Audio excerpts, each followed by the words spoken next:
So ஃபைனலாக பன்னியமாலா water falls முடிச்சுட்டு உயிரோட வந்து உட்காந்துருக்கோம். ஏன் அப்படி சொல்கிறேன்னா ஒரு இடமும் எவ்வளோ பெரிய பள்ளத்தாக்குக்குள்ளே இறங்க வேண்டியது இருக்குது தெரியுமா? நினச்சோம் இதுவே ஆஃப் சீசனில் வந்ததுனால ஏதோ திறந்த வீட்டுக்குள்ள ஒரு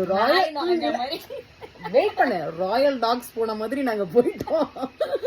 ஆனால் இதே போன மாதம் வந்திருந்தா அந்த ஸ்டீப்பான ஏரியாக்கே கியூவில் நின்றுட்டு இருந்தாங்களா. அப்போ நினச்சி பாருங்க இன்ஸ்டாகிராம் எவ்வளோ இன்ஃப்ளூயன்ஸ் பண்ணியிருக்கோம் மக்களுன்னு. ஸோ நாங்கள் வந்து வெறுமனே பாலி போகணும் தான் பிளான் பண்ணோமே தவிர்த்து இப்படிலாம் இருக்குன்னு கிடையாது. நாங்கள் இதை நினைச்சு கூட பார்க்கல. வந்து தானா வழியே வந்து காசு கொடுத்து மாட்டிக்கிட்டோம்ல. நல்லா சூப்பரா இருந்துச்சு.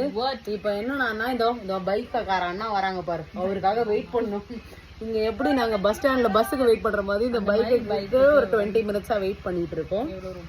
குளூர்ல நடுங்குது. அதாவது மேல இருந்து கீழே கூட்டிட்டு வரதுக்கு 25K 25,000, கீழே இருந்து மேல கூட்டிட்டு போறதுக்கு 25,000. ஒரு ஆளுக்கு நாங்க 50,000 கொடுக்குறோம். அப்படி நாங்க ஒருத்தரும் 50,000, கிட்டத்தட்ட 1.5 லட்ச ரூபா செலவு பண்ணிருக்கோம் இந்த இடத்துல போய் குளிச்சுட்டு வரதுக்கு. அந்த டிக்கெட் எவ்வளவு மச்சா? அப்புறம் ஒரு பர்சன் குளிக்கிறதுக்கு 50,000 கட்டியிருக்கோம். ஸோ ஆக மொத்தத்தில் நம்ம ஒரு 3 லட்சம் ஸ்பெண்ட் பண்ணிருக்கோம் மச்சா. ஒரு 3 லட்சத்தை அள்ளி வீசிட்டோம். அதுக்கான ஏத்தப்ப போட்டோஸ் எல்லாமே எடுத்து ரொம்ப ஹாப்பியா முடிஞ்சிருச்சு.